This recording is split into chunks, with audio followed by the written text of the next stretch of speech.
spécialiste en prothèse, CHU Beni-Messous, et ma consoeur, Dr Merchouch, spécialiste en pathologie buccale, bucco-dentaire, du CHU de Beni-Messous.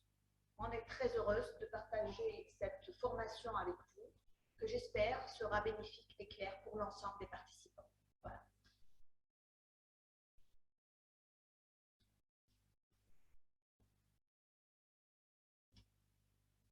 La première présentation, elle porte sur. Alors encore une fois, c'est avec un grand plaisir que j'aborde avec vous ce thème, place de l'ergonomie dans la gestuelle professionnelle et la prévention du risque infectieux et de la COVID-19. Notre présentation se déroule comme suit.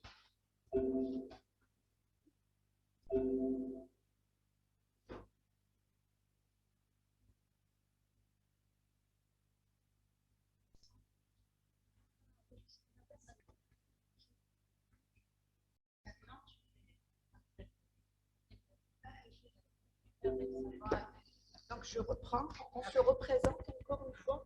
Alors,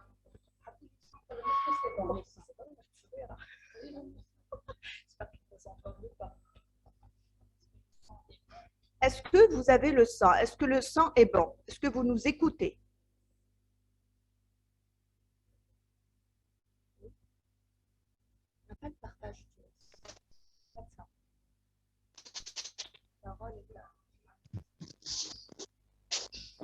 Activez vos micros sinon. Nous, on entend le retour. Oui, on écoute bien. Alors, très bien. Alors, je vous dis bonjour à vous tous. Et bonjour.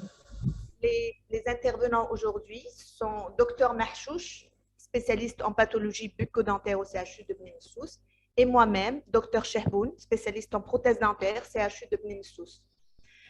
C'est avec un très grand plaisir qu'on se retrouve avec vous pour cette journée de formation continue. J'espère que ce sera bénéfique pour vous. Et voilà, pour partager. Donc, sans plus tarder, je vais commencer par la première présentation, place de l'ergonomie dans la gestuelle professionnelle et la prévention du risque infectieux et de la COVID-19. Notre présentation porte sur l'importance de l'adaptation des conditions de travail. Cela englobe le concept architectural au cabinet dentaire en pièces indispensables et annexes, la dimension classique de l'ergonomie, le risque de contamination au cabinet dentaire et les recommandations, la place de la prévention et pour finir, la conclusion. Donc, au cabinet dentaire, l'adaptation des conditions de travail liées à l'aménagement de l'espace et de sa conception par l'organisation du temps de travail qui implique confort et sécurité du personnel soignant, ainsi que la gestion de rendez-vous qui vise d'abord de réduire le temps d'attente pour le patient et par là même le respect des protocoles de désinfection et de stérilisation. L'installation d'un cabinet dentaire doit actuellement répondre à des exigences de confort, de rentabilité et de contrôle de l'infection. Un cabinet ergonomique permet aux personnes de se déplacer sans obstacle, avec accès facile aux différents équipements et matériels. Alors, qu'est-ce que l'ergonomie? L'ergonomie est l'étude scientifique de la relation entre l'homme et ses moyens, méthodes et milieux de travail.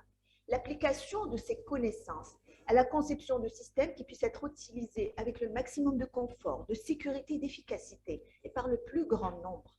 L'ergonomie, en d'autres termes, consiste à adapter le travail, les outils et l'environnement à l'homme et non l'inverse. Le but est de réduire les blessures au travail et l'amélioration du rendement. Les dimensions classiques de l'ergonomie sont l'ergonomie physique, elle s'intéresse prioritairement aux caractéristiques anatomiques, anthropométriques, physiologiques et biomécaniques, car le travail dans de mauvaises conditions ergonomiques peut entraîner des lésions dans différentes parties du corps. L'ergonomie cognitive concerne les processus mentaux liés à l'activité de travail, la perception, la mémoire, le raisonnement. Et l'ergonomie organisationnelle, elle, recouvre la définition des règles et processus de travail et la gestion des ressources humaines. Les axes d'application pour l'ergonomie physique sont la posture de travail, la manipulation des objets, les mouvements répétitifs, la disposition du poste de travail, pour assurer la sécurité et la santé de l'opérateur. Pour l'ergonomie cognitive, elle concerne la charge mentale, la prise de décision, la performance, le stress professionnel. Pour l'ergonomie organisationnelle, Elles concernent les ressources humaines, la communication, les horaires de travail, le travail en équipe et aussi les nouvelles formes de travail. Donc, pour remédier au dysfonctionnement du travail et l'établissement de conditions sûres et confortables, les domaines d'intervention de l'ergonomie s'appliquent de deux manières. Soit l'ergonomie de correction, dont l'objectif est d'améliorer des situations de travail existantes par un bon diagnostic et un plan de réparation, ou encore l'ergonomie de conception par la création de nouveaux systèmes techniques et organisationnels. Cette démarche intervient après une analyse ergonomique globale qui est pluridisciplinaire. Elle fait appel à des spécialistes de conception, de planification, des architectes, et où il existe un besoin de conforter les points de vue de l'ensemble des personnes concernées, avec pour clé des solutions soit de conception par de nouveaux systèmes organisationnels, des matériaux, des machines, ou encore de correction qui visent à améliorer une situation déjà existante. Lors de la conception architecturale d'un cabinet dentaire, il existe des pièces indispensables. Le secrétariat, c'est la zone de communication, véritable tour de contrôle. Tous les trajets convergent vers le secrétariat. Sa situation doit être le plus centralement possible, ce qui réduit les déplacements et les interruptions de travail. La salle d'attente, elle doit être située à proximité immédiate de l'entrée, bien en vue du secrétariat. Le patient retient du cabinet dentaire son accueil et la qualité de son attente. La salle opératoire, lieu où s'effectuent tous les actes thérapeutiques. Alors, avec un minimum de 50 à 72 mètres carrés pour une salle de soins unique, un minimum de 80 mètres carrés pour 2 salles de soins, et avec un minimum de 80 à 110 mètres carrés pour 3 salles de soins. La salle de soins doit être la considération primaire dans la conception d'un cabinet dentaire. Elle doit permettre des gestes aisés sans contrainte corporelle, mais encore l'emplacement des fenêtres, l'ouverture et l'orientation du fauteuil qui devront se faire en tenant compte de l'exposition au soleil. En effet, le soleil délivre une lumière dont le spectre s'étale de l'ultraviolet à l'infrarouge. La part de l'éclairage artificiel intervient sur l'ergonomie visuelle et la consommation électrique. Il faut savoir que la lumière du jour a un très bon rendu sur les couleurs, ajoute le bien-être au travail et évite la fatigue visuelle, ce qui permet l'ergonomie visuelle, qui est un accès visuel à tout ce dont le praticien a besoin. Pour rappel, l'éclairement est la quantité de lumière reçue. Elle peut être mesurée, ou il peut être mesuré, directement par un luxomètre qui donne la valeur de cet éclairement. Il existe aujourd'hui des signalétiques qui règlent l'intensité lumineuse en adaptant la lumière à la vue du praticien en fonction de la lumière du jour.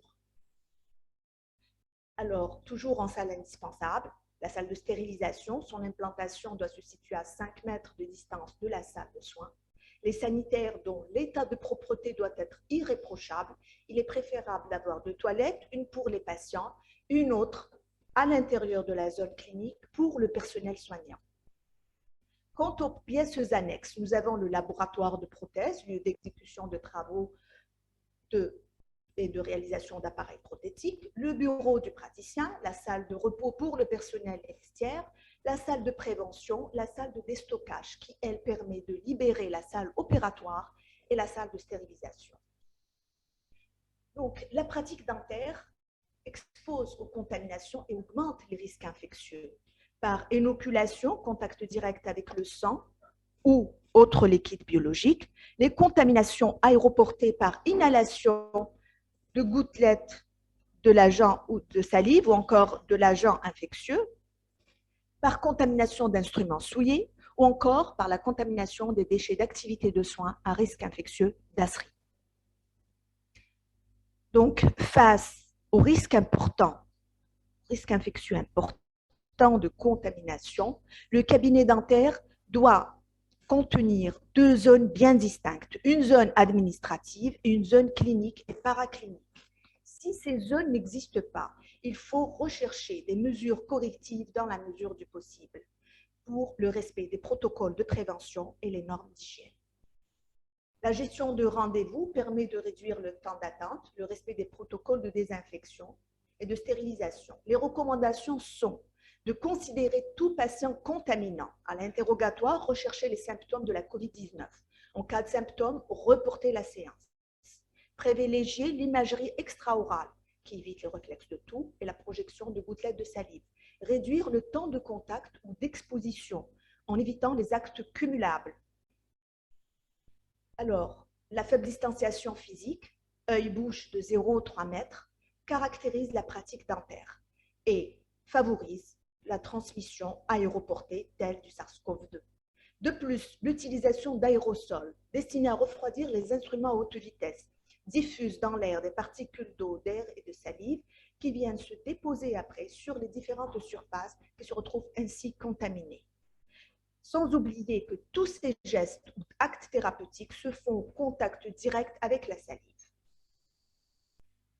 Alors, il faut éviter la contamination croisée par la gestion des allers-retours entre le cabinet dentaire et le laboratoire, les pièces prothétiques, cire d'occlusion, autres armatures métalliques doivent être décontaminées, désinfectées avant de les envoyer au laboratoire. Lors de la réalisation de l'empreinte, le matériau à empreinte comporte le biofilm salivaire ou encore les micro-organismes qui sont susceptibles de contaminer toute personne ou matériau à leur contact. Il faut savoir que la survie de ces micro-organismes est de 5 heures et il va au-delà du temps de coulée qui, lui, est de 20 minutes.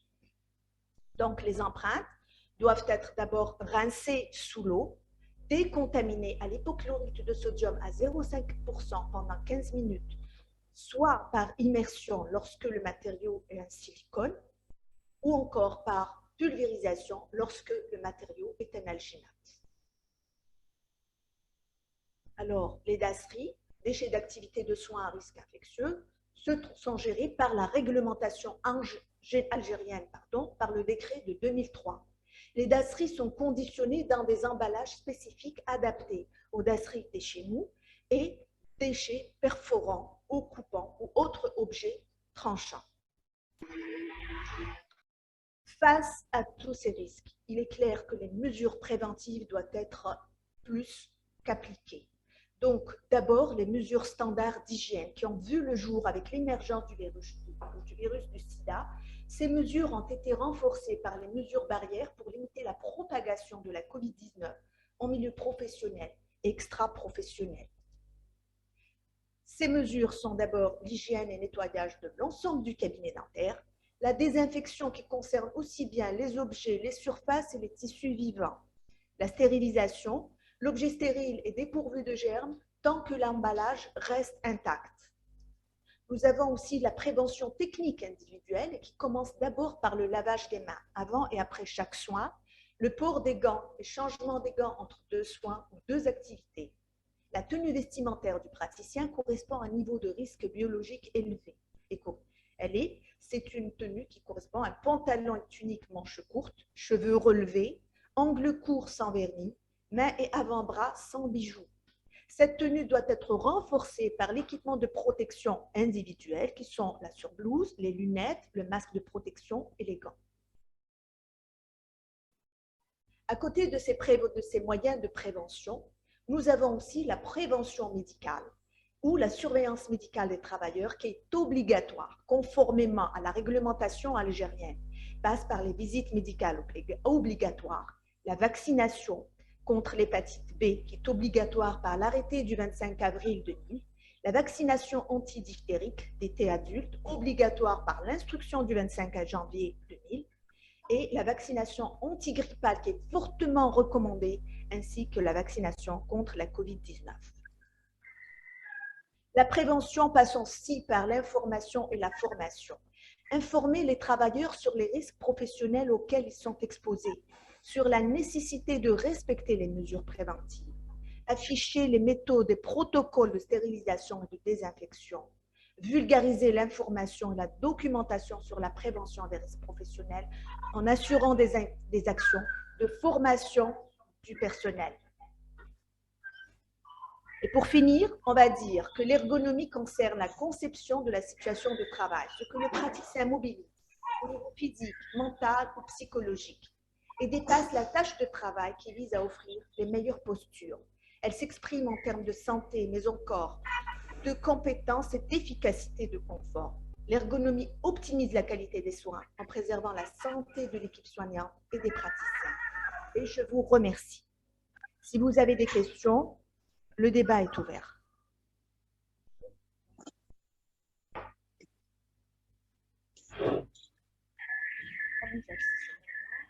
C'est comme vous voulez, c'est-à-dire maintenant ou à la fin.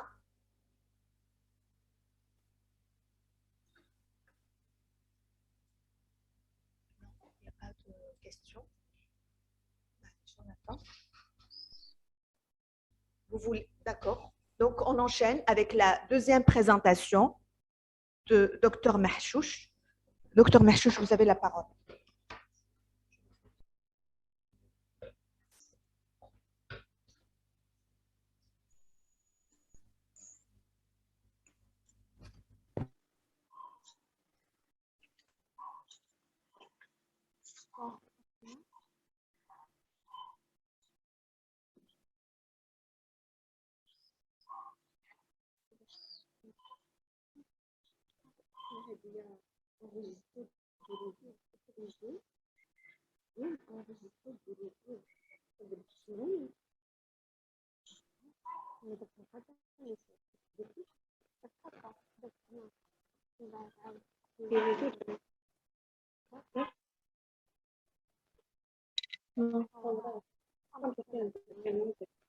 Ah, ça sinon c'est bon, Yannick. Non. Donc, pas تراك تسمع فيها.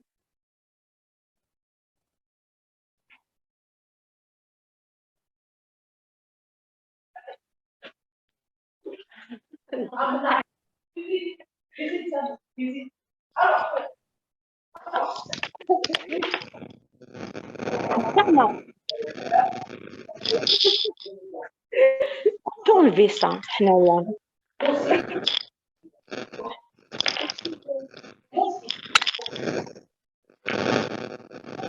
Recording in progress.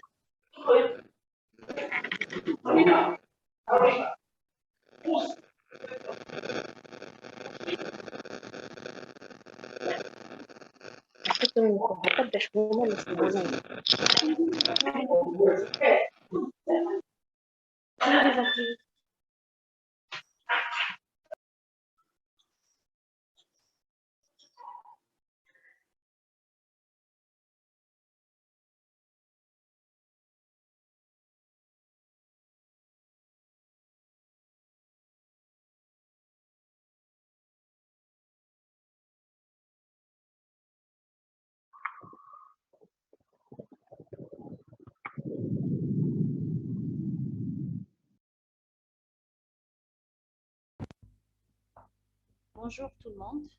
Pour ceux qui viennent d'arriver, je me présente, c'est Dr Mahchouch, maître assistante en pathologie bucco-dentaire et chirurgie buccale au CHU Beni Messous.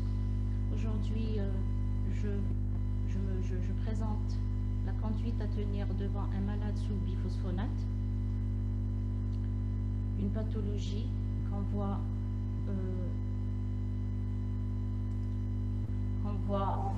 tout le temps. En fait, depuis 2003, une nouvelle pathologie induite par une certaine molécule. La pathologie est ONM-OCNM.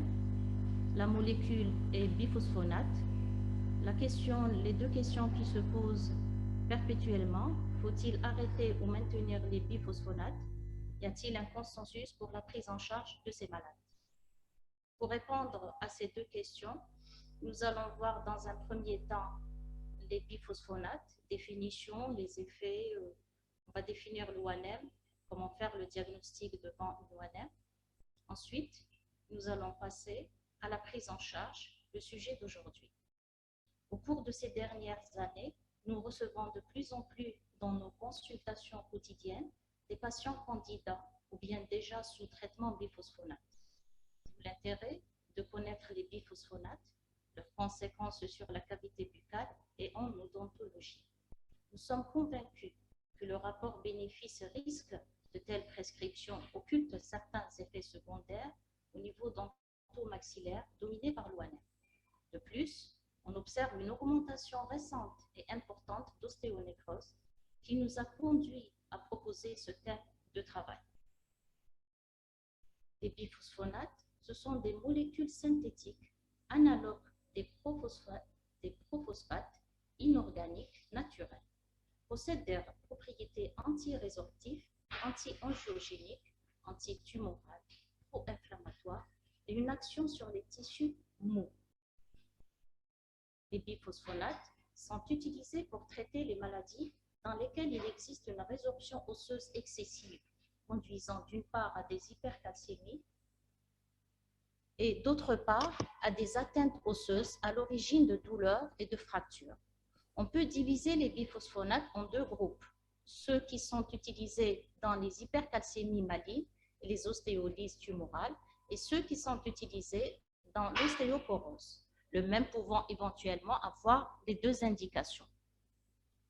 Les traitements inhibiteurs de la résorption osseuse jouent un rôle important dans la prise en charge des métastases osseuses. Il existe un équilibre dans l'os sain entre activité ostéoclastique et ostéoblastique. Dans les métastases osseuses, par contre, il y aura un déséquilibre en faveur de la résorption avec hyperactivation des ostéoclastes à l'origine de complications osseuses, d'où le rôle de ces anti-résorptifs qu'on appelle biphosphonates. Ces complications des métastases osseuses, appelées aussi événements squelettiques ou skeletal-related events, comportent survenue de fractures pathologiques, compression médulaire, survenue d'une hypercalcémie dans certaines études. Néanmoins, une toxicité marquée accompagne leur utilisation, d'où une approche multidisciplinaire, concertée, une prévention primaire, mais également l'instauration d'un suivi régulier par l'éducation thérapeutique des patients permettrait de limiter considérablement les risques associés aux inhibiteurs de la résorption osseuse, ainsi que de faciliter l'adhérence au traitement et améliorer la qualité des soins. La prise de biphosphonate expose les patients à une complication redoutée, l'ostéonécrose des maxillaires, ONM, ou ostéonécrose avasculaire. Actuellement, on l'appelle ostéochimionécrose. Le premier cas était décrit par Marx en 2003. Récapitulons, les biphosphonates donc, ont une action d'inhibition de l'action des ostéoclastes, ce qui va aboutir à l'arrêt de la résorption osseuse. Les biphosphonates donc, sont utilisés dans les affections nécessitant une réduction du turnover et du remodelage osseux pathologique. Pour le traitement, bien évidemment, de l'ostéoporose, donc les maladies bénignes, dans la nécrose aseptique blanche, les ostéogénèses imparfaites et le syndrome de la Sapho, maladie de Paget.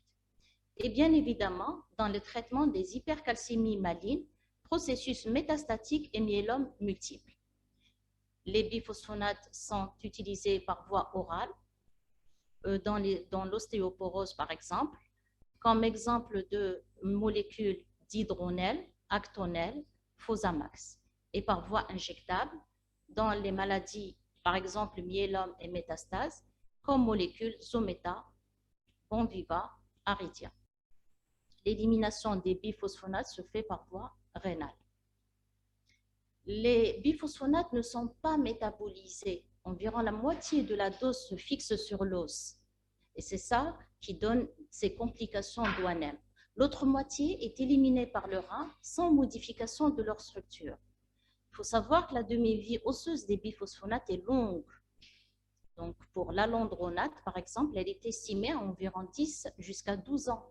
La plupart des effets secondaires disparaissent en 48 heures après l'arrêt du traitement et sont considérés comme bannis. L'OMS donc décrit ou définit l'ostéonécrose des maxillaires comme une première complication à long terme du traitement par les biphosphonates. Elle concerne exclusivement les maxillaires. Elle se caractérise par une extériorisation dans la cavité buccale d'os nécrotiques. Pour affirmer que les biphosphonates sont à l'origine de l'ostéonécrose des maxillaires, 3 conditions doivent être remplies. Si vous avez un patient qui est traité ou a été traité par les biphosphonates et que l'os est exposé depuis au moins 8 semaines et qu'il n'y a pas d'antécédent de radiothérapie des maxillaires sur tout ça, donc vous pouvez dire qu'on est devant une ONM. Également,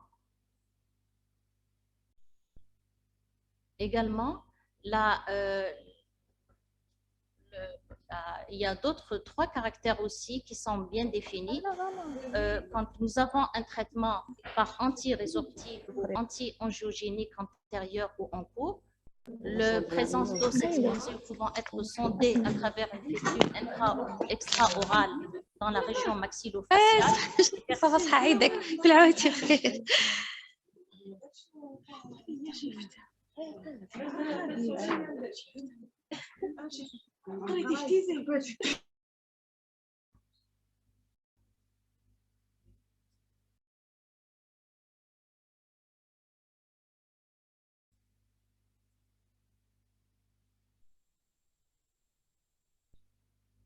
On s'excuse pour ce problème technique. Donc, nous disions les 3 caractères de diagnostic de cette ONM. C'est bien la persistance d'un os nécrosé depuis 8 semaines, d'une dénudation depuis 3 semaines, un patient qui a été traité par biphosphonate ou alors en cours de traitement par les biphosphonates, et comme 3e caractère, absence d'antécédents, donc d'irradiation dans la région maxillaire. L'ONM touche exclusivement les maxillaires, donc beaucoup plus le maxillaire que la mandibule. Et le siège de préférence au niveau de la mandibule, c'est bien les parties postérieures de la mandibule. Les facteurs locaux qui vont provoquer ou favoriser la survenue d'ONM, ce sont les traumatismes osseux, mauvaise hygiène bucco-dentaire, ainsi que les facteurs généraux, l'âge du patient, les maladies associées, les traitements comme diabète et immunodépression, traitements associés comme corticoïdes.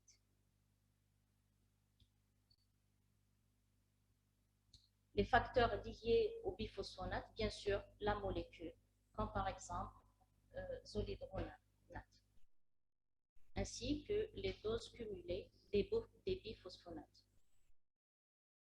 La voie d'administration aussi joue un grand rôle.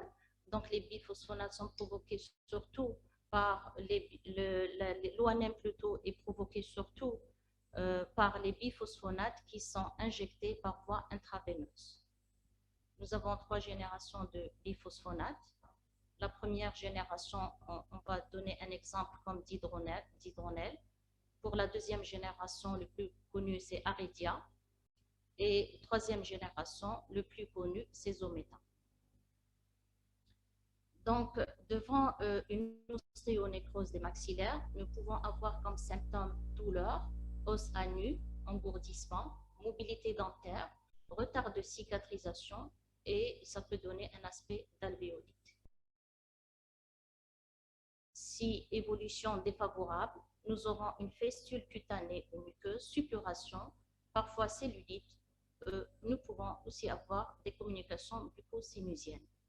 Les signes radiologiques sont absents au début sur les clichés standards, mais l'image ostéolytique, parfois, on peut voir des séquestres, c'est après une évolution de quelques mois. Une TDM et scintigraphie peuvent visualiser précocement les lésions, surtout la scintigraphie.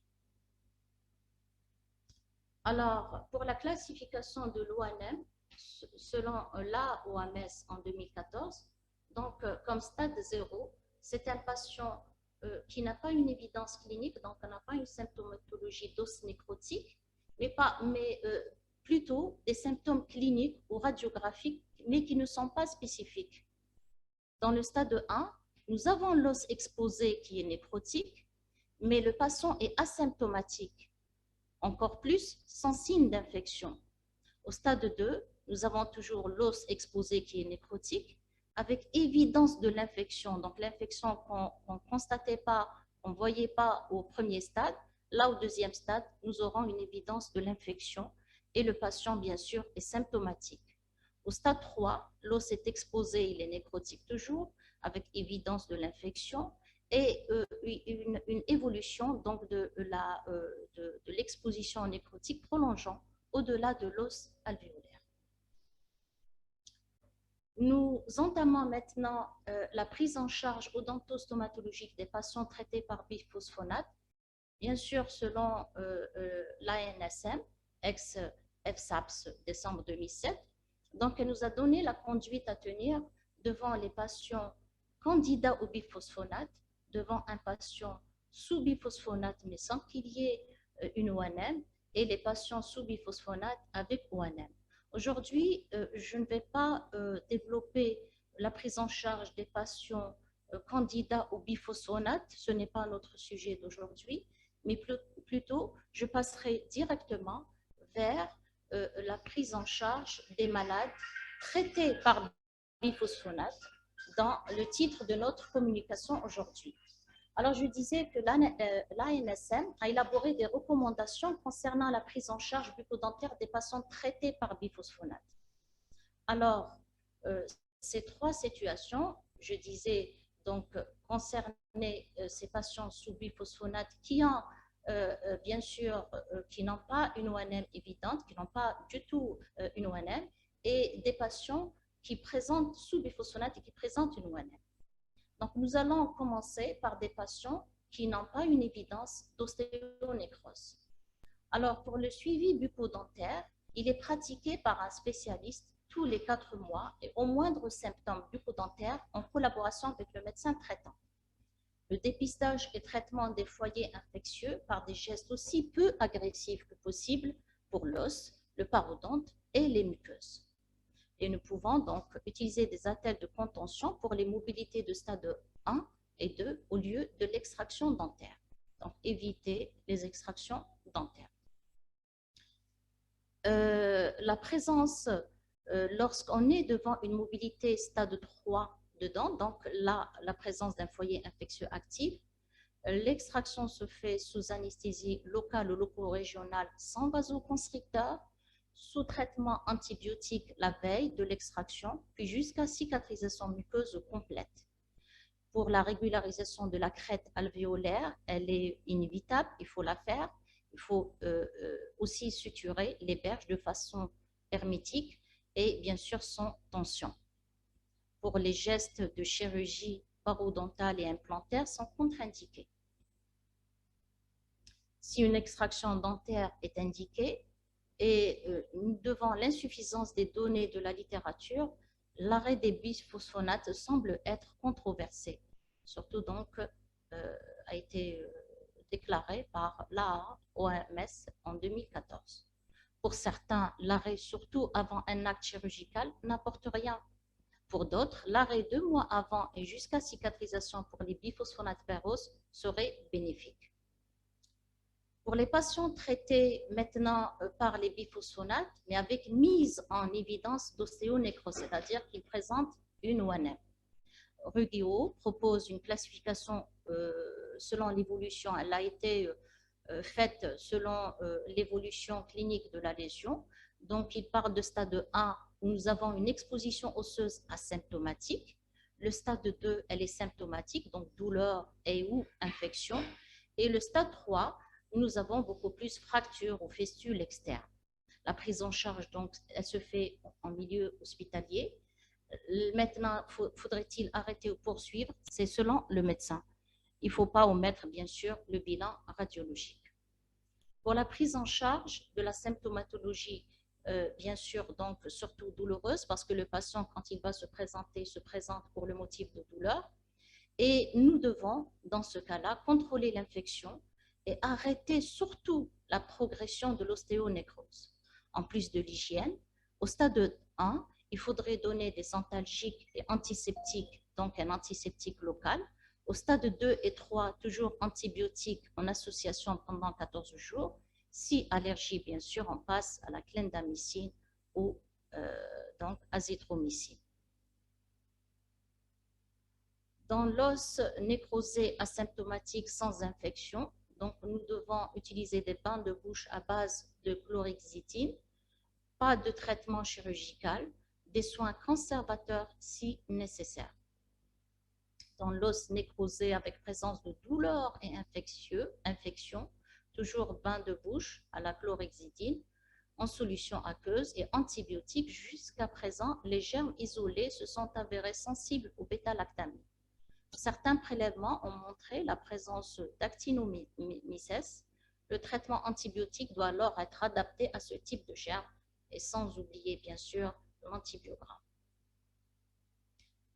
L'ONM non invalidante, donc avec présence de douleurs, plutôt des douleurs absentes ou contrôlées, infection absente ou contrôlée, mastication possible, éviter le passage à l'autre stade. Et donc, il faudrait donner une antibiothérapie à long cours avec des bains de bouche, élimination des séquestres sans exposer l'os sous-jacent.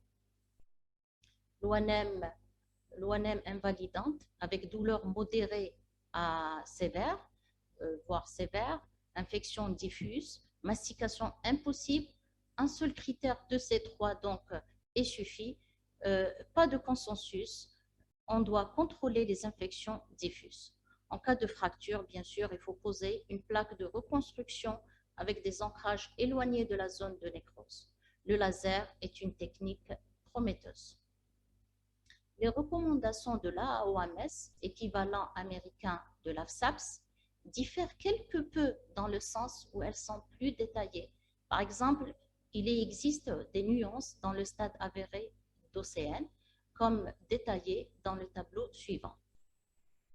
Alors, selon cette association, dans les catégories à risque, donc ça veut dire pas d'os exposé nécrotique chez des patients traités par biphosphonate oral UV, le traitement, pas de traitement, et toujours il faut éduquer le patient. Pour le stade 0, absence de signes cliniques d'os nécrosé, sans signes radiologiques spécifiques d'une nécrose osseuse, il faudrait un traitement systémique, donc antibiothérapie et antalgique. Au stade 1, l'os est exposé, asymptomatique, sans infection apparente. Il faudrait passer au bain de bouche antibactérien, le suivi clinique tous les 3 mois, éducation du patient et discussion sur la nécessité de continuer les biphosphonates, bien sûr, avec le médecin traitant. Au stade 2, l'os est exposé nécrotique associé à une infection objectivée par une douleur et un érythème dans la région de l'os exposé avec ou sans écoulement purulent.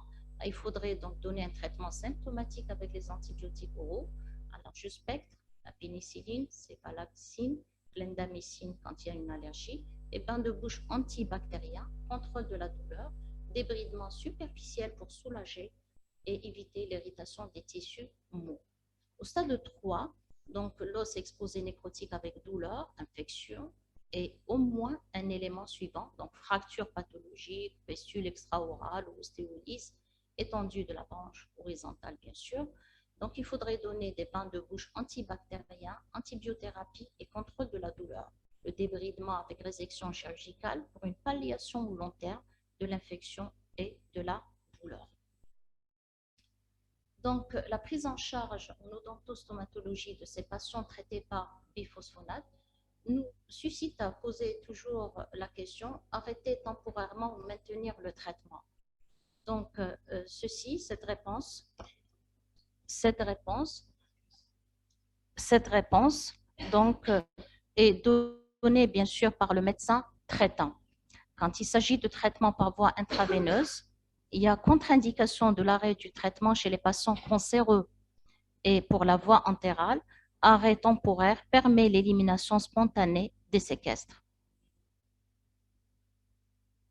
Là, donc, nous vous présentons un cas d'ONM chez une patiente qui présente un myélome multiple, diabétique aussi hypertendu. Donc, on le voit, une région, un os dénudé au niveau du versant lingual de la mandibule. Là, donc, ça s'est développé donc, vers un séquestre.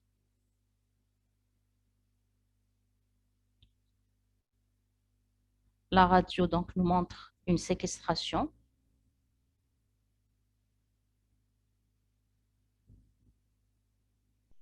Le séquestre a été éliminé. Le PRF donc a été utilisé, suture et contrôle. Nous avons toujours cette dénudation qui ne s'est pas rétablie, mais l'évolution donc ne s'est pas faite dans le temps.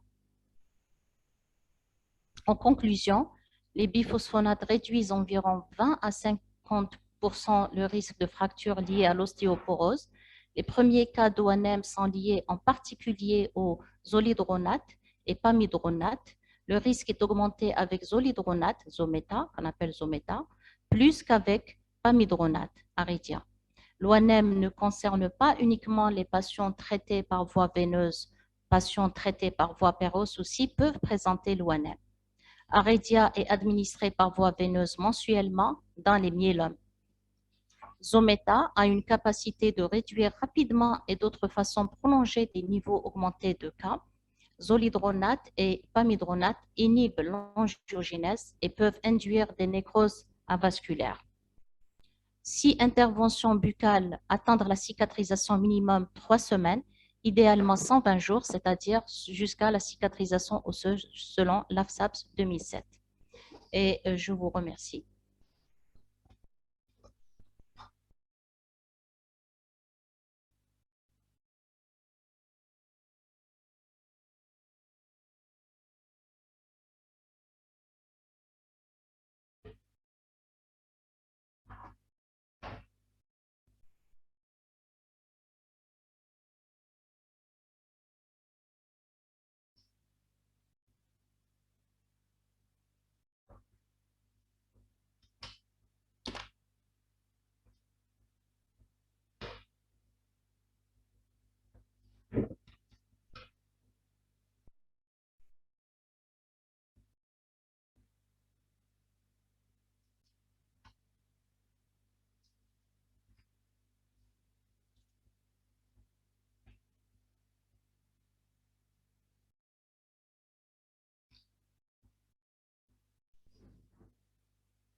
Première présentation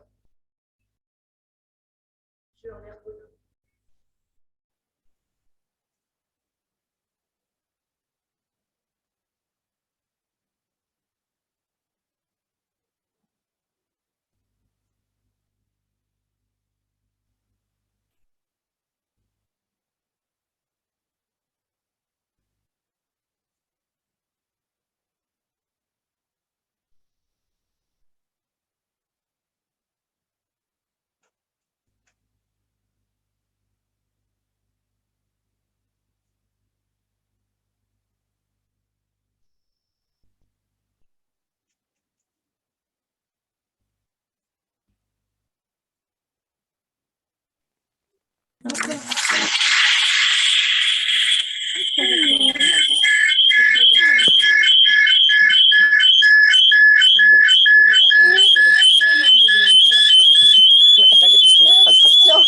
Accelerated.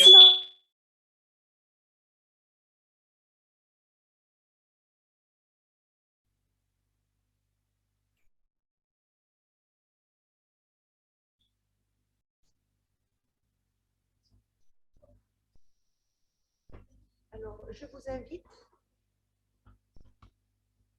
Alors, bonjour à tous les participants. Je vous invite à présenter vos questions ou vos interrogations concernant les deux présentations. La parole est à vous.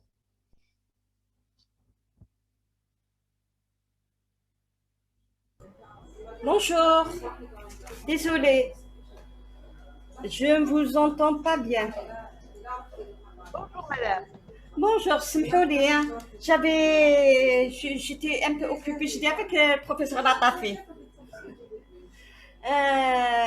Merci à vous, merci de l'assiduité.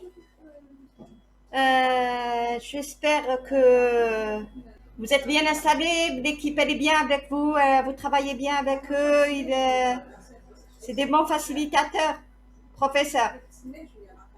Le micro تاعك ماهوش يمشي. Le micro lila. Pour moi, alors. Voilà, très bien. Très bien, alors c'est nous qui vous remercions. C'est une très belle expérience pour nous, la première fois. On a été vraiment très très bien accueillis, le plateau technique, les agents étaient là, tout s'est très bien déroulé. Donc on est plus que ravis et honorés de partager cette séance avec vous. Tout l'honneur est à nous. Nous, on est en train de découvrir des éléments. En fait, moi, j'ai jamais travaillé avec les dentistes, je le dis à chaque fois. Vraiment, je découvre des équipes très, mais je ne parle pas de compétences, je suis loin de là. Je ne suis pas qualifiée, mais je vois le retour de nos chers chirurgiens dentistes. Je vois leur retour, je vois le taux de participation, je vois aussi la demande et la redemande. Et ça, je comprends que vraiment, on a un peu failli avec vous les autres années. Hein. Donc, moi, je suis là depuis 2017. Hein. Donc, depuis 2017, j'ai un peu failli. J'ai commencé avec les médecins. On est là et on participera et on travaillera avec vous avec un très grand plaisir. Est-ce que vous allez remettre les cours aujourd'hui? Est-ce que l'enregistrement se fait? On a fait notre enregistrement, tout a été fait, ça s'est très bien passé. Très bien. Merci beaucoup, sans trop tarder, je vous laisse faire votre présentation, professeur. Et après, on se rappelle à la fin de séance. Je vais fermer mon micro. Très bien, madame. Merci à vous.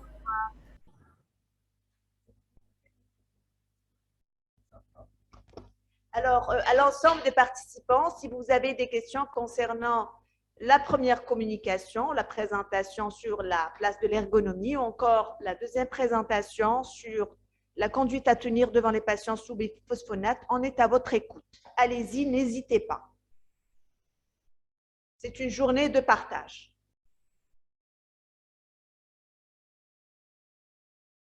Ah oui, alors il y a une question. Est-ce que la tronculaire est contre-indiquée chez les patients sous biphosphonate? Docteur Mahchouch va vous répondre tout de suite. Alors, concernant les patients sous biphosphonate, le problème, ce n'est pas par rapport à l'anesthésie tronculaire ou l'anesthésie locale. Le problème qui se pose, c'est par rapport à l'anesthésique lui-même. Il ne faudrait pas leur injecter le vasoconstricteur uniquement.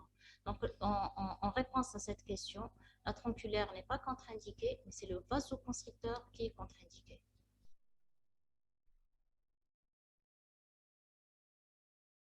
Pas de son, pas de son. On vous entend très bien, je ne sais pas, c'est peut-être à votre niveau qu'il n'y a pas le son. Si vous voulez que si vous voulez que je...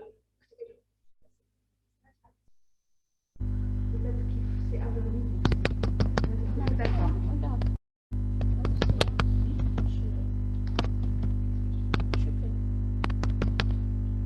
Alors, il n'y a pas le son. Peut-être Hanaya.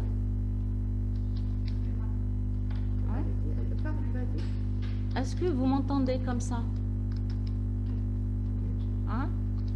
Est-il possible d'envoyer la présentation par mail? Oui, il n'y a aucun problème. Je ne sais pas si vous m'avez entendu concernant la première question, sinon je répète.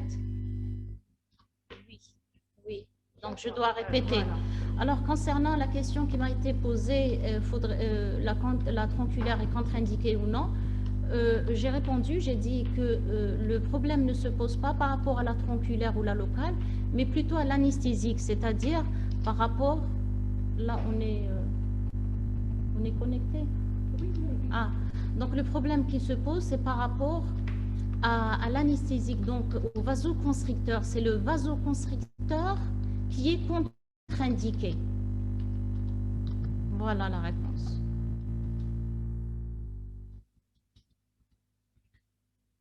S'il vous plaît, enregistrez le livre.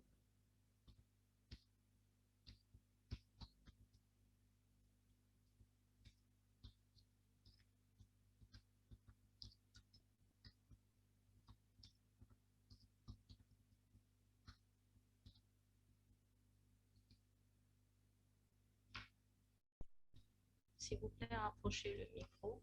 OK. Là, vous entendez?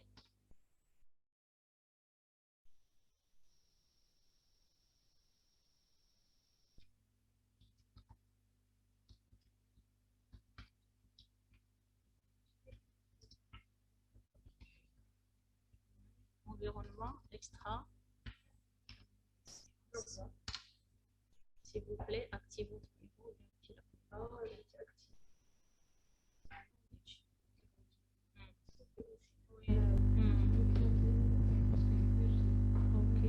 D'autres questions, s'il vous plaît, concernant la première communication ou la deuxième, comme vous voulez.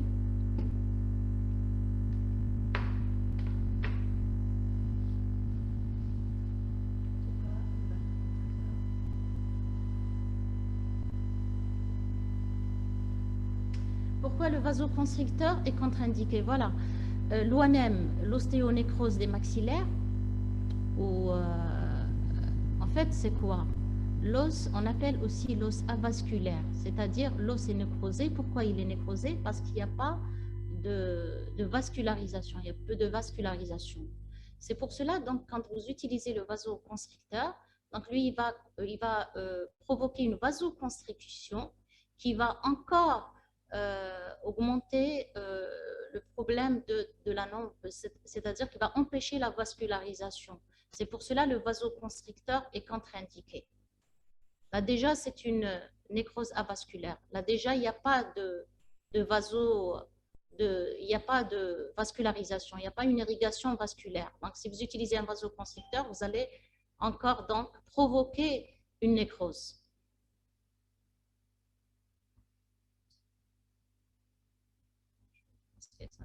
Chez un patient sous l'hyposphonates. Est-ce qu'on peut faire extraction multiple? Alors, lorsque l'extraction s'impose chez un patient sous biphosphonate, est-ce qu'on peut faire extraction multiple pour éviter l'acte agressif ou non? Alors là aussi, la réponse à cette question, donc quand le patient est sous biphosphonate, le geste qu'il faudrait faire, c'est d'agir à minima. On évite au maximum de faire les extractions dentaires. D'ailleurs, on le dit, quand il y a une mobilité dentaire de stade 1 ou 2, il faudrait faire une contention au lieu d'aller au geste d'extraction. L'extraction dentaire est un geste invasif, donc peut provoquer l'ONM. Évitez au maximum de faire les extractions dentaires. Quand la carie est délabrante, on peut faire la coronectomie, donc on fait la couronne et laisser la racine, et là donc il faudrait bien pour éviter d'arriver au stade d'extraction.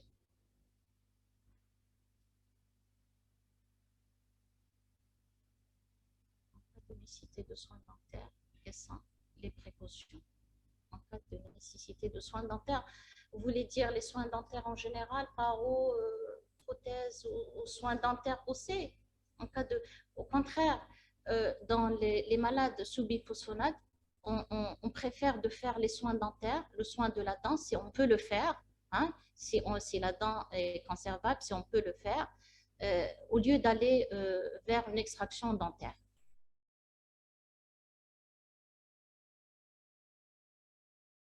n'entend rien. Pareil, ils n'entendent pas. Et pourtant, je m'approche du micro. Je n'entends rien malheureusement.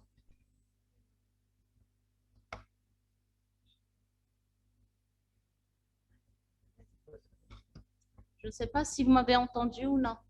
Là, vous entendez. Vous m'avez posé la question concernant... c'est tout. Ah, d'accord. On n'entend rien malheureusement.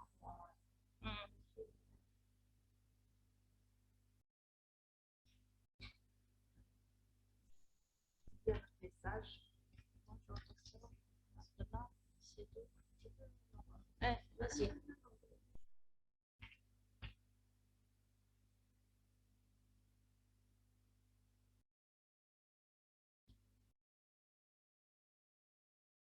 Là, on a répondu à cette question. Anesthésie avec vasoconstricteur et contre-indiqué, oui.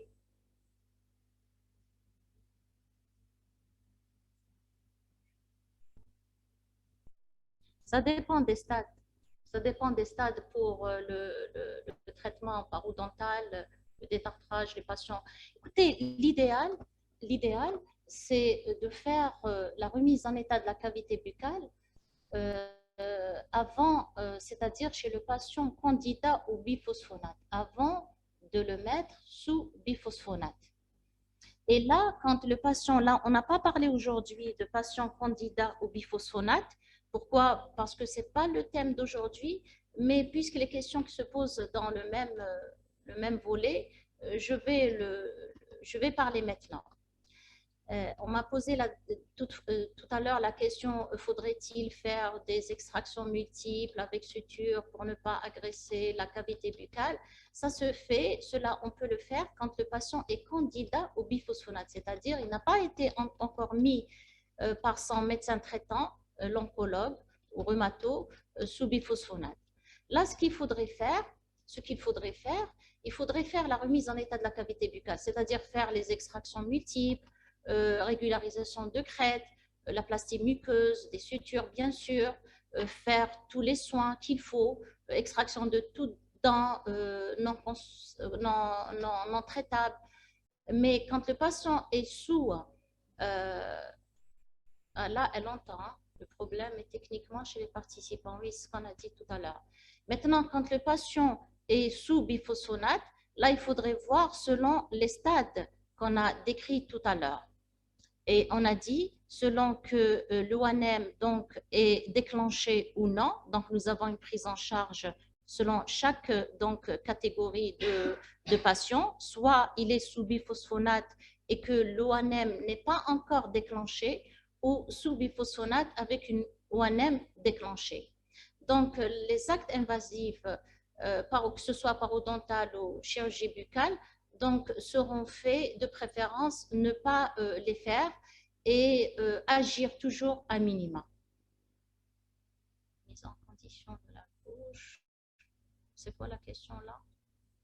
Oui, de préférence, la mise en condition de la bouche se fait quand le patient est candidat, avant qu'on le mette sous biphosphonate.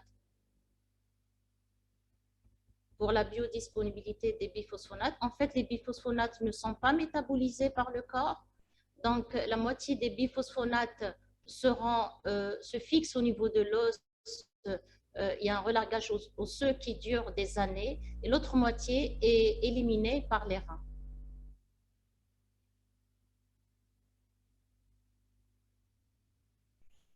C'est l'orientation de l'oncologue.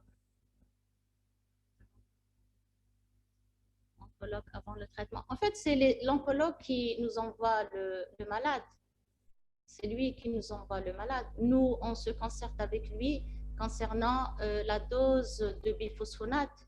Parce que l'ONM, quand elle s'installe par rapport à la molécule elle-même, par exemple Zometa, ou alors et avec la dose cumulée aussi. Donc, c'est l'oncologue qui envoie le malade chez nous. Oui, ça dure des années pour Zometa. Pour Zometa, ça dure des années, voire jusqu'à 12 ans. C'est pour cela un patient qui est mis sous biphosphonate, donc il est, même s'il a arrêté le traitement, surtout donc par voie parentérale, par voie intraveineuse, même après l'arrêt du traitement, donc le patient peut avoir une ONM. C'est les mêmes questions en fait.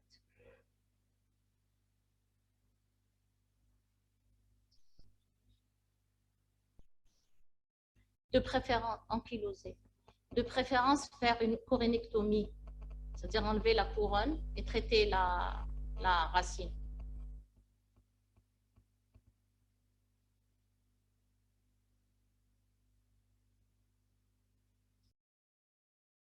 C'est dommage, j'en entends rien. Vérifiez votre connexion, s'il vous plaît. Nous avons une participante à côté de nous et elle nous entend très bien. Ouais, c'est dommage.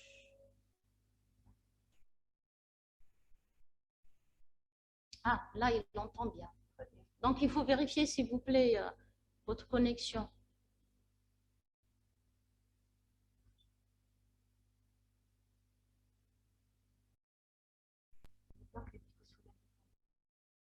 Elle parle de biodisponibilité dépend de la durée. Les biphosphonates, donc, mettent du temps à s'éliminer.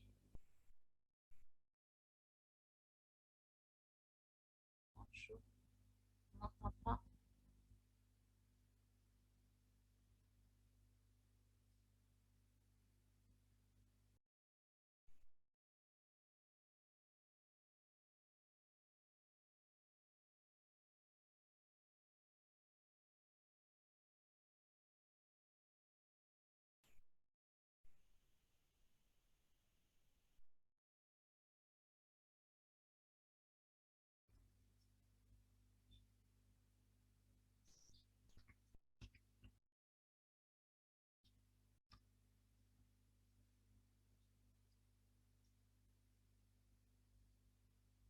Question, cela dépend de la dose, oui, du cumul, de la dose cumulée et de la molécule elle-même, la voie aussi, intraveineuse ou péros.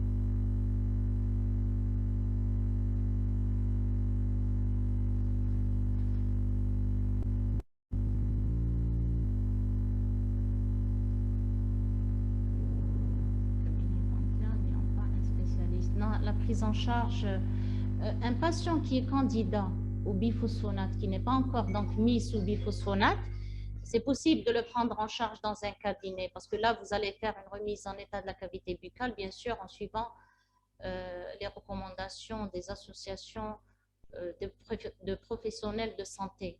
Par contre, un patient sous biphosphonate, donc la prise en charge est en milieu hospitalier et par un spécialiste.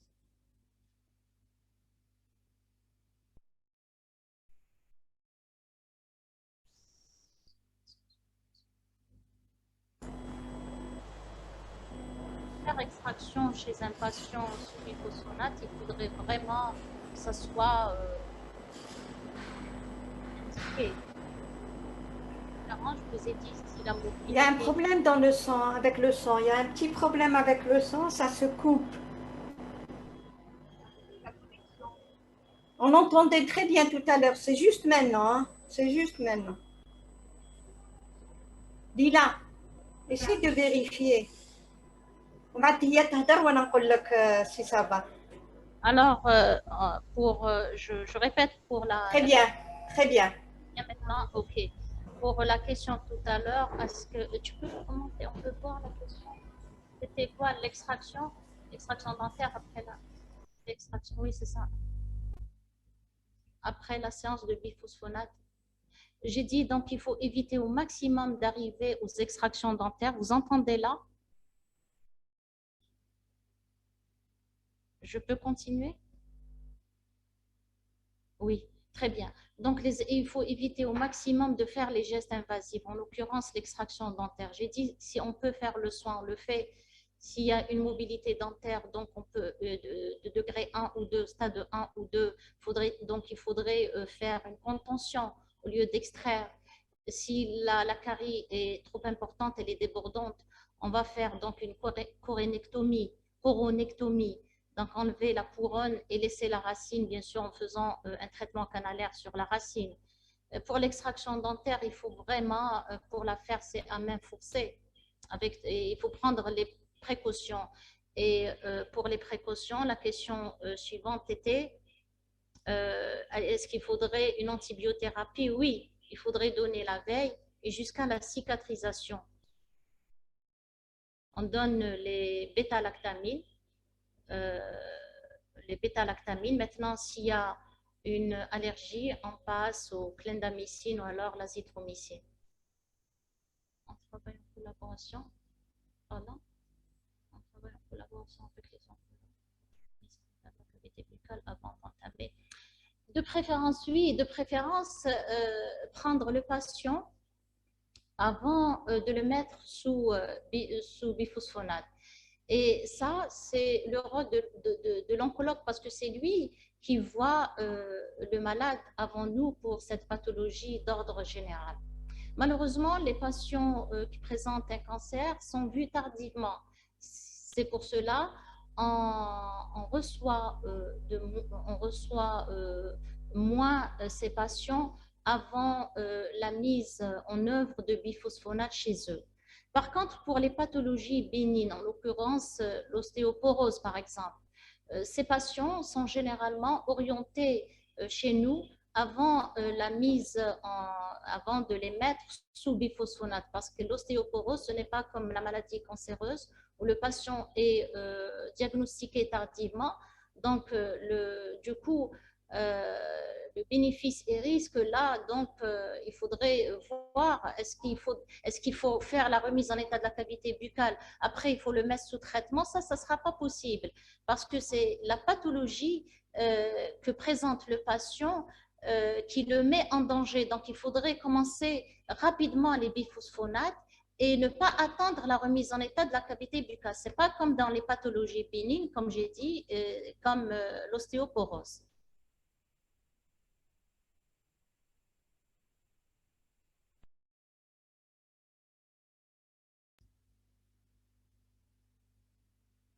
Il faut suivre les précautions pour un soin dentaire, il faut suivre les précautions donc, de l'AFSAPS. Toujours les bains de bouche, désinfecter la bouche avant, voilà, ne pas faire des dépassements bien sûr, ne pas faire des obturations définitives débordantes. Il ne faut pas irriter surtout la muqueuse buccale. Voilà, d'autres questions?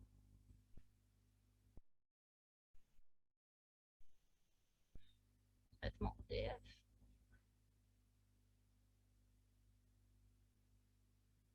Généralement, ce n'est pas des patients, c'est des patients. L'ostéoporose et les pathologies cancéreuses, oui, mais bon, traitement EDF, je pense un traitement EDF est contre-indiqué. Là, il va provoquer aussi des mobilités dentaires, donc un traitement qui est contre-indiqué. Ils ne pensent même pas à faire l'ODFE. Extraction de racines résiduelles en vue d'une prothèse. Éviter au maximum les extractions dentaires. Oui, bien sûr. Même pour une construction prothétique, il faut que les bords vraiment soient bien arrondis. La prothèse doit être bien finie parce que s'il y a une petite lésion, blessure de la muqueuse, par réfraction, vous allez exposer l'os sous-jacent. même pour une prothèse dentaire, il faut que la prothèse soit très bien finie. Et l'occlusion, bien sûr, l'équilibration, pas de surcharge, pas de zone de compression. Les enfants qui sont aussi tissulaires. Peut-être il y a des produits qui font, mais bon, et surtout la construction de la prothèse qui doit être bien finie, sans surextension et avec des bords bien arrondis et lisses. Ah oui. S'il y a une Faut pas qu'il y blessure, ait c'est une voie effraction. d'effraction. Voilà. Ouais. La spécialiste est là pour vous expliquer. Pas qu'il y ait effraction de la muqueuse buccale. Mais pour rapport à l'enregistrement de la présentation, il n'y a aucun problème. Tu veux partager la tienne?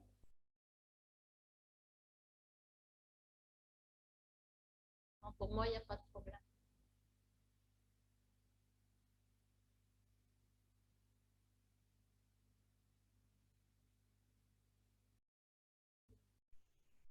Hmm? Oui, pour moi, il n'y a pas de problème. Oui.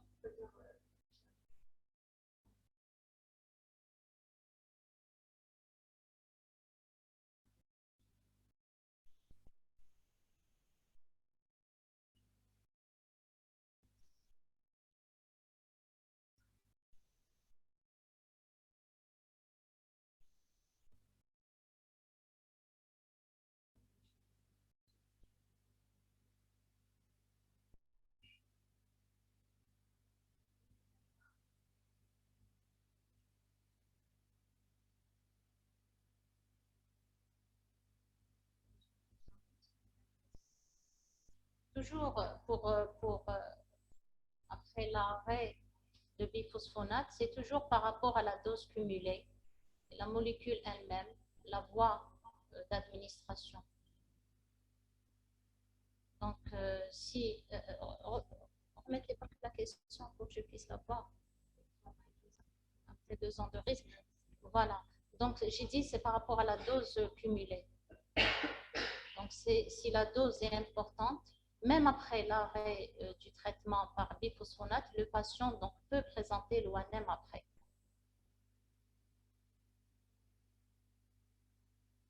C'est la même question. La technique, ça c'est pour toi. Lorsqu'il y a une perte osseuse, vous voulez dire une résorption osseuse ou une perte d'une partie du maxillaire?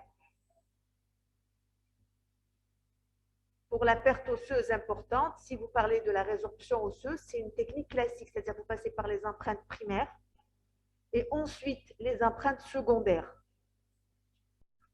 avec une équilibration occlusale impérative parce que c'est ça qui va transmettre les forces au niveau du support d'abord muqueux et ensuite osseux. C'est-à-dire que c'est très important. Tout ce qui se passe sur le plan muqueux est transmis au niveau osseux. Donc, s'il y a une surcharge,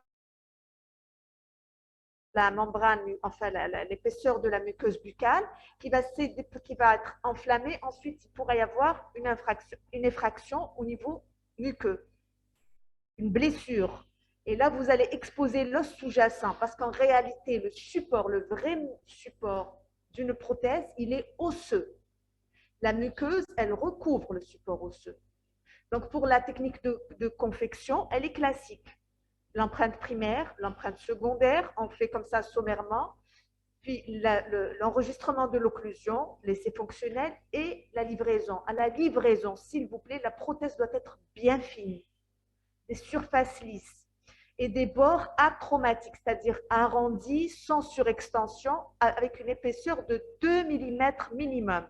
Selon les zones, vous savez qu'il y a des zones où on peut avoir une épaisseur plus importante, par exemple les zones paratubérositaires, parce que c'est des zones qui offrent une plus grande rétention, mais l'épaisseur minimale est de 2 mm et avec des bords arrondis, j'insiste. L'état de surface doit être parfaitement lisse et poli. Voilà. Une prothèse adjointe, bien sûr, on ne va pas faire des prothèses fixées ou des prothèses implantaires, ou éviter tous les gestes invasifs pour les bisphosphonates. Voilà. Je complète la réponse de tout à l'heure. la question qui m'a été posée tout à l'heure, si le patient sous biphosphonate et qu'il arrête le traitement, que le médecin donc préconise l'arrêt du traitement par biphosphonate après 2 ans, est-ce qu'il peut avoir une ONM ou non? La réponse est comme suit. Alors, selon la littérature, concernant les pathologies malignes, l'ONM, si le patient est sous biphosphonate par voie injectable, l'ONM peut apparaître donc à partir de 9 jusqu'à 24 mois avec la molécule qu'on appelle zolhydronate. Et entre 39 et 72 mois pour la molécule appelée pamidronate. Pour les malades sous biphosphonate par voie orale, l'apparition peut se faire dans 4 ans pour un patient traité par biphosphonate plus de 4 ans. Donc, dans les 4 ans, il peut avoir l'ONM pour un patient qui est traité par les biphosphonates par voie orale dans une durée plus de 4 ans. Par contre, le patient qui est traité plus de 5 ans sous biphosphonate par voie orale toujours, il peut développer l'ONM dans les 2 ans. Voilà ma réponse pour la question qui m'a été posée tout à l'heure.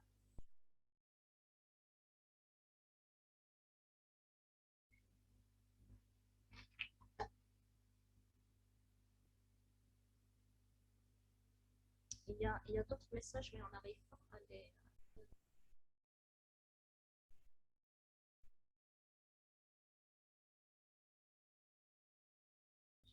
enregistrement. Ah, on a donné ça en adresse email. Là, il faudrait voir avec pour diffuser là-dessus. On va voir, voilà, on est sur le site et on va voir avec les gens qui s'occupent de la formation.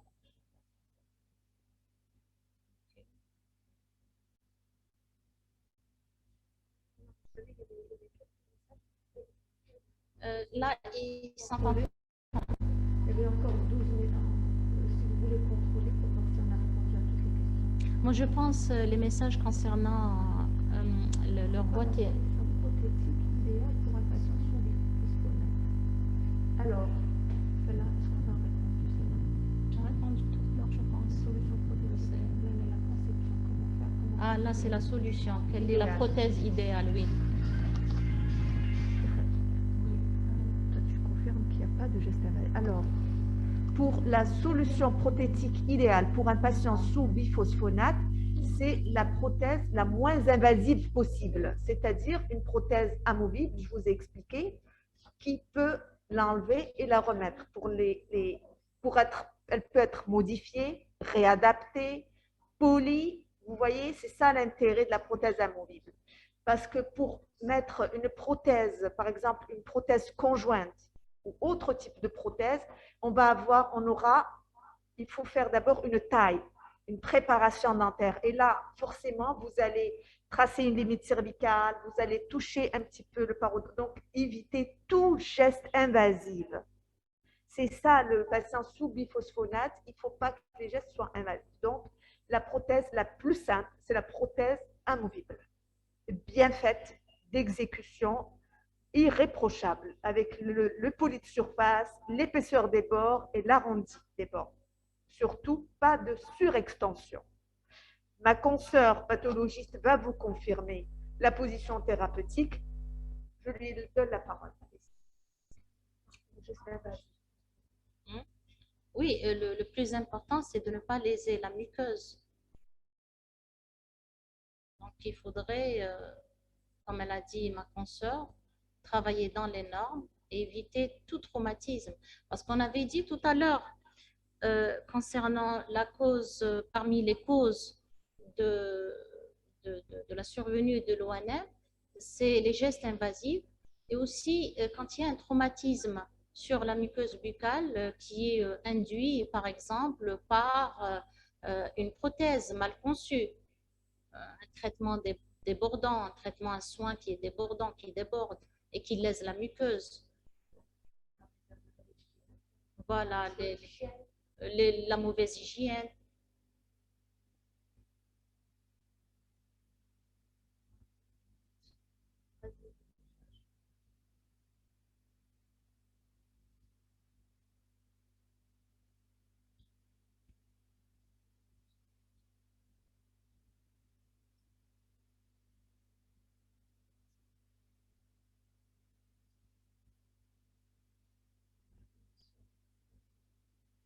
S'il vous plaît, prenons à voir les deux communications sur l'adresse.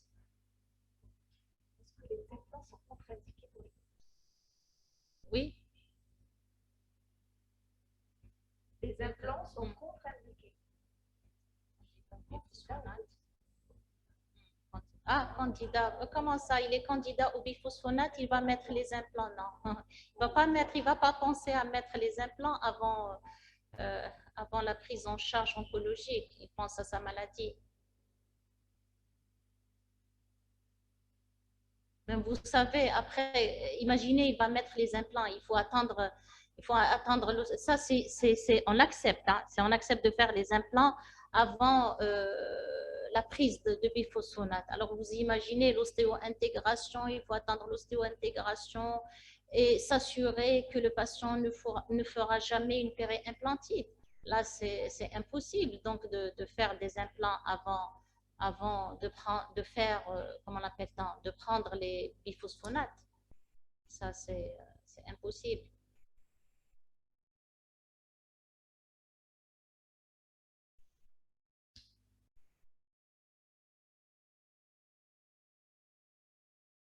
Toujours pas de la présentation. Il faudrait voir avec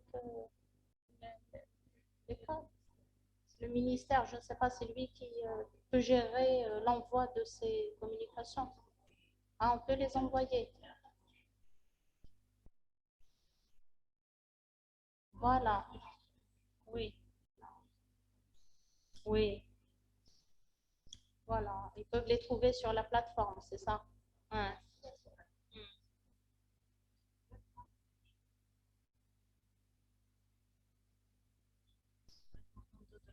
Laisser en place ne constitue pas en lui-même un geste invasif. Non, non. Au contraire, si on peut faire un traitement en laissant la dent en place, c'est mieux au lieu de passer à l'extraction dentaire. Oui, ça c'est formidable.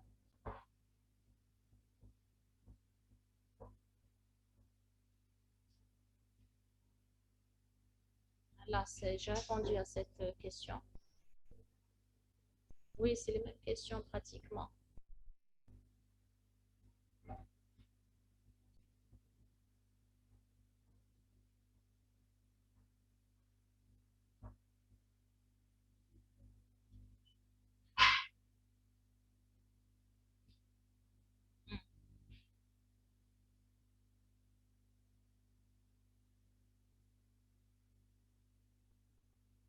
Donc, pour la conduite à tenir devant l'ONM, c'est selon le stade, comme on a dit tout à l'heure.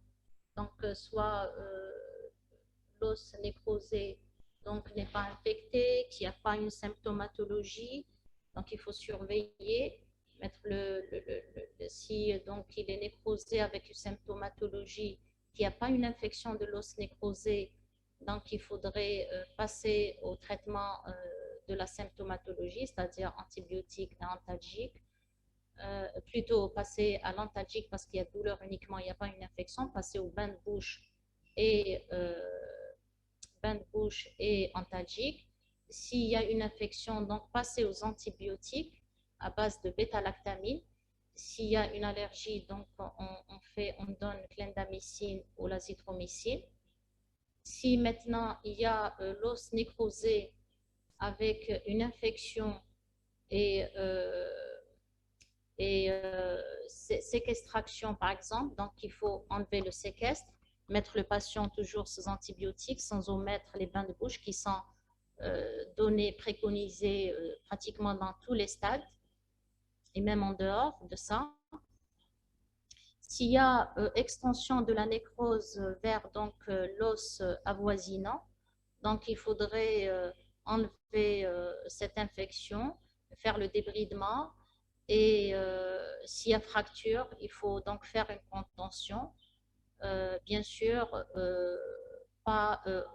plutôt loin de l'os nécrosé. Voilà grosso modo la prise en charge. Il faudrait voir donc les recommandations de l'AFSAPS et c'est la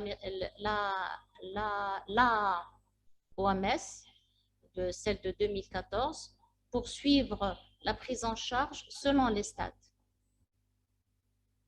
La plupart des patients par rapport aux exos, oui. Allez-y pour votre question.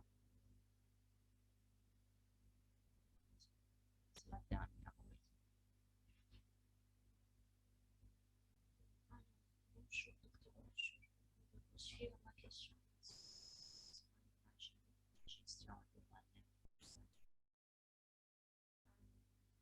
C'est les mêmes. Vous savez, ici en Algérie, on suit les recommandations générales, les recommandations de l'AFSAP, c'est les recommandations de l'AOMS, l'association américaine. Donc, pour les moyens disponibles, nous disposons bien sûr d'antibiotiques pour l'infection. Nous disposons d'antiseptiques. Hein, on leur prescrit des antiseptiques à base de chlorhexidine. Les antibiotiques, j'ai dit, les bêta-lactamines et les macrolides en cas d'allergie, en l'occurrence clindamycine et l'azithromycine. Ensuite, s'il y a un geste à faire, c'est le geste chirurgical, qui est donc la résection de ce séquestre. Et qu'est-ce qu'il y a? Donc, c'est les mêmes gestes utilisés mondialement. On suit les recommandations internationales. Oui, on peut aussi utiliser le PRF pour la cicatrisation donc, muqueuse. Et ça, c'est disponible aussi parce qu'il s'agit de prélever le sang du patient et de le centrifuger.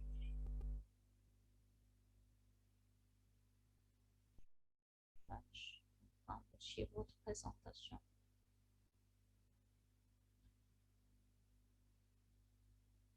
Apparemment, ça leur intéresse le sujet. Oui.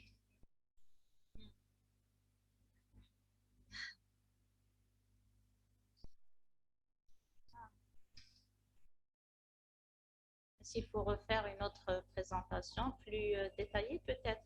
Hein, chaque cas, on va présenter. Hein, peut-être des cas cliniques, si vous voulez. Hein, je ne sais pas si je peux me proposer hein, comme question, si vous voulez, qu'on refasse cette communication avec des cas cliniques. On peut on va voir avec d'abord les gens concernés, le ministère, hein, pourquoi pas. Si vous proposez qu'on refasse cette communication avec des cas cliniques pour que vous ayez une illustration de ce problème, on va dire, l'ONM est un problème grandiose. Donc, si vous voulez avoir une communication avec des cas cliniques pour illustrer la question, moi, je n'ai pas de problème. Il faudrait voir maintenant avec le ministère, peut-être.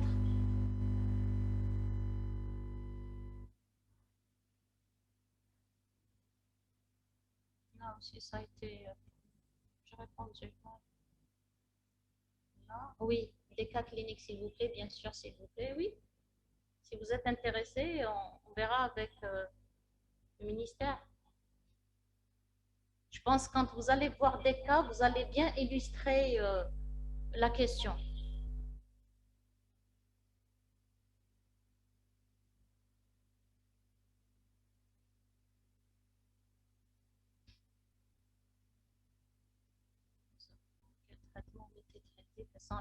Ah, traité par... Non, non, non, non. Écoutez, quand le patient vient vers vous et qui présente une pathologie tumorale ou non tumorale, comme l'ostéoporose, et qui est... le patient ne sait pas quelle molécule prend-il, c'est de votre rôle d'envoyer, de se concerter avec le médecin traitant. Plusieurs fois, nous recevons des patients qui présentent une ostéoporose et le patient ne sait pas qu'il est sous biphosphonate. Donc, c'est à vous de faire un interrogatoire qui est bien approfondi et de lui dire qu'est-ce que vous prenez comme molécule. Maintenant, si le patient ne sait pas, et d'ailleurs même s'il le sait, vous devez donc envoyer un formulaire chez le médecin traitant Et c'est le médecin traitant, c'est son médecin traitant qui va vous expliquer la pathologie en cours, le traitement en cours, est-ce que le patient a arrêté ou non, et même il peut vous dire la dose prise par le patient. Veuillez s'il vous plaît nous proposer des webinaires en chirurgie en clinique. On est bien d'accord que la formation dentaire étatique continue est quasiment absente au niveau national. Ben, c'est ce qu'on fait, hein. C'est ce qui explique notre présence aujourd'hui. Et on souhaite, Inch'Allah, que cette formation continue va prendre encore plus il y aura plus de participants et elle sera plus fréquente, on va dire. Vous savez, il faut souligner une chose importante. Peut-être vous demandez, vous dites, voilà, moi je suis au cabinet et la seule chose que je puisse faire, c'est de prendre un malade candidat au biphosphonate. Maintenant, pourquoi j'assiste à cette communication? Puisque je ne vais pas prendre les malades sous biphosphonate, en l'occurrence les malades sous biphosphonate avec une ONM avérée ou non. Eh bien, je vous réponds et je vous dis, le rôle de chirurgien dentiste, quelle que soit sa situation, qu'il soit libéral, généraliste, spécialiste ou autre, c'est de diagnostiquer, de savoir diagnostiquer l'ONM. Le diagnostic, il est important. Pourquoi? Parce que l'ONM, dans quelques cas, et j'ai dit tout à l'heure que la radiologie ne peut pas, dans tous les cas, surtout dans les premiers mois, hein, je dis bien, je souligne dans les premiers mois, la radiographie n'est pas significative. Donc, comment saurais-je, est-ce que c'est une ONM ou non? Mis à part les trois caractéristiques dont on a parlé tout à l'heure, je peux les répéter maintenant. J'ai dit un patient qui a été mis sous biphosphonate ou en cours de biphosphonate, un patient qui présente une cicatrisation donc qui n'a pas été achevée pendant 8 semaines, et j'ai dit donc le patient qui n'a pas été irradié préalablement. Donc ça, on peut se dire, on est devant l'ONM.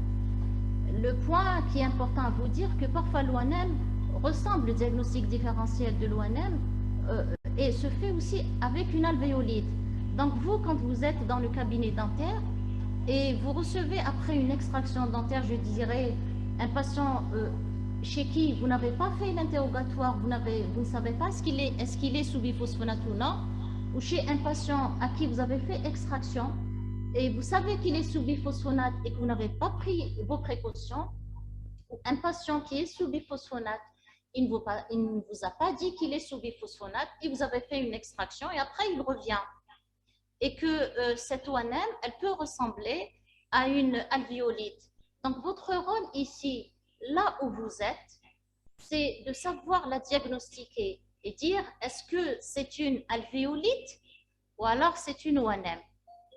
Voilà, je pense, le rôle le plus important. Si on n'est pas en mesure de prendre les malades qui sont sous biphosphonate avec une ONM avérée ou non, la moindre des choses, c'est de savoir diagnostiquer l'ONM. Quand je peux diagnostiquer l'ONM, je peux très bien orienter mon malade. Je peux aussi ne pas faire évoluer d'une manière inévitable cette ONM vers une ONM invalidante. Voilà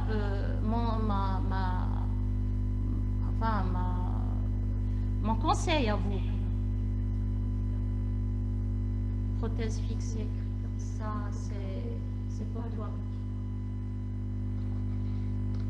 Alors pour les patients qui sont candidats au biphosphonate, ils sont déjà porteurs de prothèses fixées. Il faut d'abord faire une radio pour vérifier l'état radiculaire des dents support.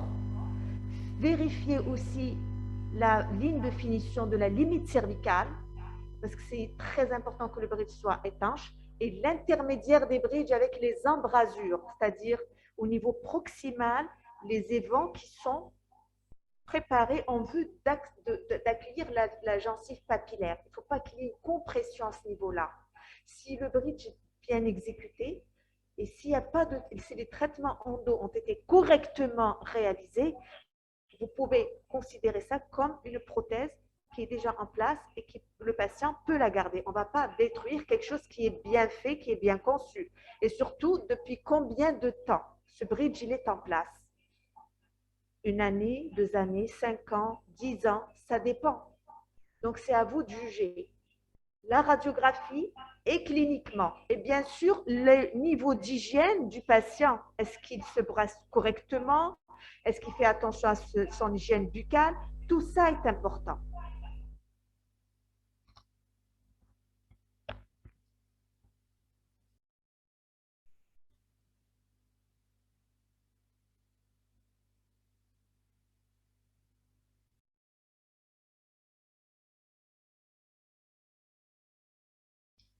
Il demande des cas cliniques.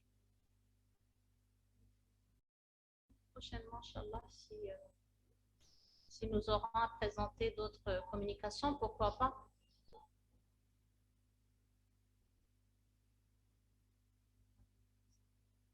Pour les patients, c'est important de faire du jugement pour regarder quels sont les critères de jugement.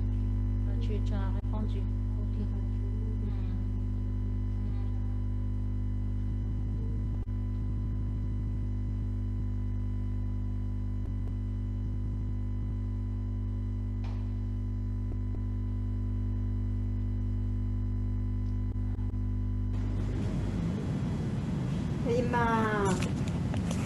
Oui, j'ai un problème avec mon micro. Très bien, Madame Bouga, docteur Bouga. Vous avez dit qu'il y allait y avoir une... Oui, il va y avoir le 12 une formation, je viens de confirmer, sur la thérapie ciblée anticancéreuse et cavité buccale. Avec le professeur Latafi. Hein. Je viens de confirmer avec lui. Ok, je coupe mon micro. Je vous laisse continuer ou là, ça y est, c'est la fin? Nous, on est là, il n'y a pas de... S'il n'y a plus de questions, si... à vous de voir. Hein. C'est les mêmes questions qui reviennent.